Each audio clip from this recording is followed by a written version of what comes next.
শাকিব খান আব্বু সে যে নায়িকার সাথে সিনেমা শুটিং করতে যায় কিছুদিন পরে আব্বু সেই নায়িকার পেট মানে আব্বু পেটে সন্তান চলে আইছে দড়ি দিয়ে আমি ফার্স্ট টাঙ্গিম ফার্স্ট। আব্বা তোমার যে মোটা গলা আব্বা এই চিকন দড়ি দিয়ে হইবে না, তুমি তাহলে মোটা দড়ি নিয়ে আইছো আব্বা। ও আমার বন্ধু গো, চির সাথী পথ চলা, তোমারই জন্য হয়েছি আমি মন্দির ভালোবাসা। এবারে পাঠাবো পাঠা, তুই কি পাগল টাগল হলো নাকি? ডেডি আপনি ওখানে স্টপ যান, ডেডি ওখানে স্টপ যান। কোনটা যান? না মানে ডেডি আপনি ওখানে খাওয়াবেন। আপনার ছেলে একাব্বর বাচ্চা অল্প সুমনকে আপনি তো কোনোদিনও ঠিক মতো চিনতে পারলেন না আব্বু, কোনো কাজেই আমাকে ঠিক মতো করতে দেন নাই। এবার আপনার ছেলের একাব্বর বাচ্চা দারুণ একটা কাজ করতে যাচ্ছে আব্বু। অমর নায়ক সালমান শাহ জায়গা দখল করতে যাচ্ছে আব্বু। এবারে তুই যে একটা আকাইম্মা সেটা তো মুই ভালো করে জানো, তোর মতলব কি এখন মুখ ভালো করি ক। ঢাকাই চলচ্চিত্রের নায়ক শাকিব খান আব্বু সে যে নায়িকার সাথে সিনেমা শুটিং করতে যায় কিছুদিন পরে আব্বু সেই নায়িকার পেট মানে আব্বু পেটে সন্তান চলে আইছে।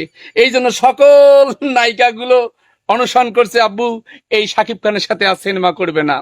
তাই আব্বু সকল নায়িকা এবং পরিচালক মিলিয়ে আপনার ছেলে সুযোগ্য ছেলে একাব্বর বাচ্চাকে ফোন দিয়ে রিকোয়েস্ট করেছে আব্বু এখন আমাকে ঢাকা যেতে হবে সিনেমা করার জন্য আব্বু। আমি চলে যাব আব্বু। এবারা তুই ওরে কোনা যে কয়টা নায়িকার পেটত ছাওয়া বানাবো তুমি তো জানো না। সি সি আব্বু আপনি এসব কথা বলতে পারেন আব্বু। তোর অত্যাচারে পাড়াত কোনো চেংড়ি থাকে নাই, শ্রেণীগুলারে আগত বিয়াও দিছে। হ্যাঁ তোর অভিযোগ শুনতে শুনতে মোর কান বেটা নষ্ট হয়ে গেছে। আর তুই যাবো বেটা সিনেমা করিবার না, বেটা ফাইজলামি করি মোর আগত। আব্বু ডিসিশন আমার ফাইলান। যতই আপনি চাপাচাপি করেন কোনো লাভ হইবে না আব্বু। আমি ঢাকা চলে যাবো আব্বু সিনেমা করতে আব্বু। আমি একমাত্র নায়ক হব আব্বু যে এই বাংলা সিনেমার হারানো ঐতিহ্যকে ফিরিয়ে আনবে আব্বু। অত কথা বাদ আব্বু, আপনি এখন খসখসা 1020 টাকা দেন, আমার কিছু খরচপাতি আছে। এ বেটা নিক্কা নিক্কা, আব্বা মুখ ডাকাই নেন। এ বেটা গোয়ালঘর থেকে দড়ি খান আনতো। আব্বা দড়ি কি করবেন? বেটা এই দড়ি দিয়ে আমি ফার্স্ট টাঙ্গিম ফার্স্ট। আব্বা তোমার যে মোটা গলা আব্বা এই চিকন দড়ি দিয়ে হইবে না, তুমি তাহলে মোটা দড়ি নিয়ে আইছো আব্বা। বলে দেখি কামটাই করে। এই বেটার ঘরে ছাড়লেন ছাড়লেন, এই দুই বেটার ঘরে ছাড়লেন।